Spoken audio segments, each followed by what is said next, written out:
Ladies and gentlemen, the President of the Republic of the Philippines, His Excellency Ferdinand Romualdez Marcos Jr. We invite the President to lead the ribbon-cutting ceremony for the opening of the 2022 National Science and Technology Week celebration. May we also invite Science and Technology Secretary Nat'L Jr. to assist the President. At the count of three, Mr. President. 1, 2, 3.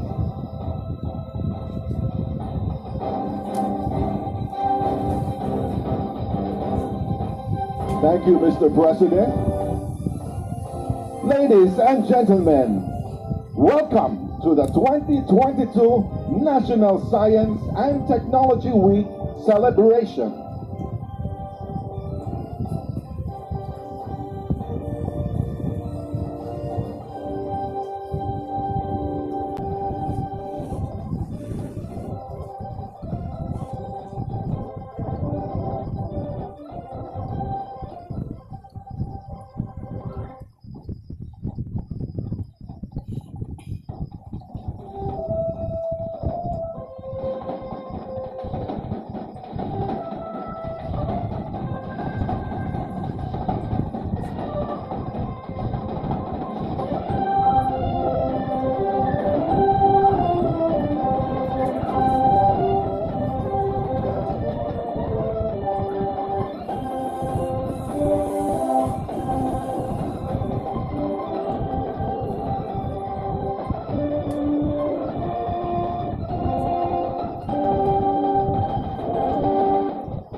Thank you very much, Secretary Solidum, for your kind introduction. Our Pasay City Mayor, Mayor Imelda Calixto Rubiano, members of the Diplomatic Corps, my fellow workers in government, distinguished guests, ladies and gentlemen, good morning. Going through all of these exhibits before we came up, and I apologize if we kept you waiting, but they are very, very interesting. I could spend all day discussing all of these great innovations. And the one thing we come away, ang galing talaga ng Pinoy. Basta't maganda ang suporta sa ating mga scientists, sa ating mga researchers, sa ating mga teacher, walang world-class talaga ang Pilipino. Kaya we should not allow this opportunity to pass us by. That's why, as I greet you, I am excited to know that the future is bright for the Filipinos. Maliwanag na maliwanag dito sa panahong ito, as we come out of the post-pandemic and face the new economy. It is a new economy. It is not the same world that we left in the late last quarter of 2019. And when, let us say, the pandemic is managed, well managed, let us say the crisis in Ukraine may have diminished somewhat, we are facing a new world, very much a new world. COVID changed everything. And because it is a new world, we must face, these are new problems that we are facing, and therefore we need to find new solutions. And innovation is the key. Innovation and agility. Yun ang mga buzzword ngayon. Innovation and agility. In being able to adjust properly with new ideas, with new systems, with new science. That is going to be the lifeblood of your survival in the coming years. And so that is why this celebration that we are doing of Science and Technology Week has taken on an added meaning, because the innovations that will come, that we will need, a large part of that will be from science, pure science and technology. There are also the social sciences, which we still need, we also have to look at. But nonetheless, hard sciences will play a large part when it comes to the new solutions that we are looking for in this new world that we are going to have to live in. We underscore the important role of our scientists, our researchers, and engineers who diligently conduct studies, generate new knowledge, and devise better strategies to safeguard and advance well-being of Filipinos. I cannot proceed without tipping my hat to my father, President Marcos, who through Proclamation 2214 institutionalized the National Science and Technology Week. And through the decades, this celebration has continued to create a platform for professionals, for administrators, for policymakers, and for students to converge and collaborate in order to harness the power of science and technology, solving many of society's problems, finding opportunities for growth and for development. So I congratulate the DOST for holding once again and giving it the proper highlight and focus in this annual celebration of NSTW, and organizing exhibits and activities that aim to educate, encourage, and enhance the skills of our scientists, inventors, and advocates.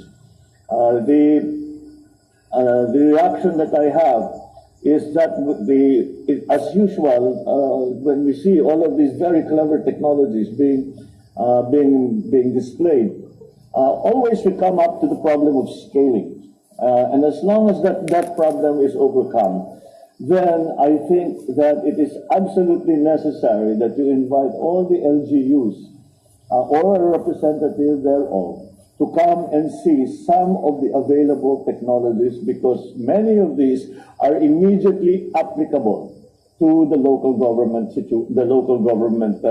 local communities around the country. And this will provide new opportunities. Again, they're innovative. Hindi pa nagagawa ito. Ngayon lang natin gagawin ito.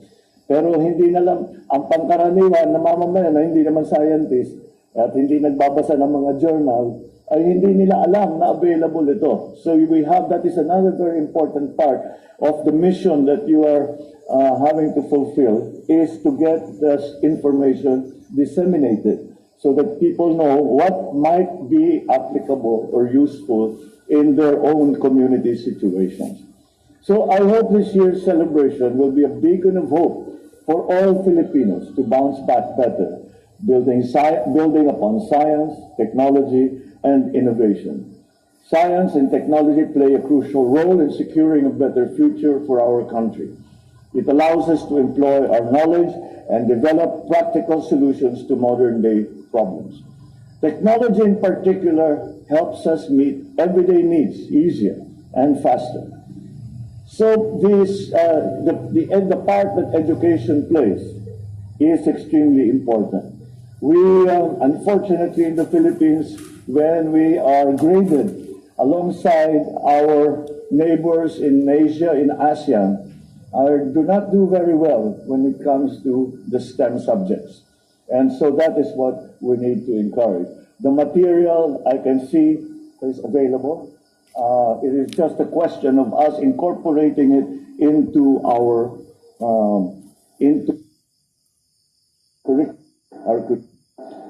It is just up to us to give it an emphasis, because in every aspect, the STEM subjects have become terribly, terribly important. Whereas in one of the elements when we were discussing what directions the economy should go, and we would say we have to retrain our people. We have to teach them the new skills that are necessary for them to be working, helping our government, helping the corporations that they might be working for, helping their own family businesses. These are all absolutely necessary. But whereas before, we trained people to be carpenters and plumbers and electricians and construction workers, now the training is in computer science, it is in coding, it is blockchain technology, it is computer engineering. All of these things are now the new world that we are facing. And that is why I keep stressing how important science and technology and innovation, the innovation that science and technology allows, how important it will be for our success in the coming years. But with that, I express my gratitude to the DOST for your continuous pursuit of scientific and technological advancement, developing meaningful partnerships amongst the academic and government agencies, research institutions, and local industries. We acknowledge, of course, that DOST's attached agencies, their efforts, the regional offices for continuously implementing programs that create solutions to address the country's pressing problems on food security, job creation, health education, and climate change adaptation, amongst others. This is the overarching subject now, upon which touches on every aspect of our life. As an administrator, every time we speak of any subject, you can talk about agriculture, you can talk about public works, you can talk about tourism, any subject, sumisilip yung subject ng climate change. It affects everything and everyone. And so, once again, we look to science, we look to new technologies, we look to engineers to find us the solutions to mitigate, to adapt our very vulnerable country to the effects of climate change. One of the notable examples that I have seen is the GeoRisk PH, the integrated system, the country's platform for data gathering, sharing, and analyzing hazardous and risk information. This will be used for efficient hazard and risk assessment, climate and disaster resilient planning, land use and development planning. I think no one will argue that these capabilities are absolutely necessary for the Philippine condition. Another two are the cradle and setup programs, which are designed to help companies as well as MSMEs to improve their products, their processes, and services to boost their productivity and competitiveness through various science, technology, and innovation interventions. One of those is the partnership between the DOST and the DTI, the Trade and Industry, to create an environment that is conducive to startups. Because dun lalabas, that is where we will begin to see the new innovations that will come up. The startups will be the ones to introduce that into the system. And the other digitalization, the effort that we are doing for the MSMEs is creating a market, a digital market for the MSMEs to connect them not only to local suppliers and local consumers, but also to international systems, and hopefully this will increase their capabilities and increase their economic activities. So your efforts do not only generate development opportunities for young scientists, they contribute to our shared goal of enhancing the quality of Filipino life. With the new leadership in the OST, I'm confident we will further advance the progress we have made in science and technology and gradually establish the Philippines as a center for excellence in R&D. You can rest assured this administration wholeheartedly supports these initiatives, pushing for science and technology, research and development-based solutions to our country's problems, especially in the immediate future in agriculture, but after that, in trade.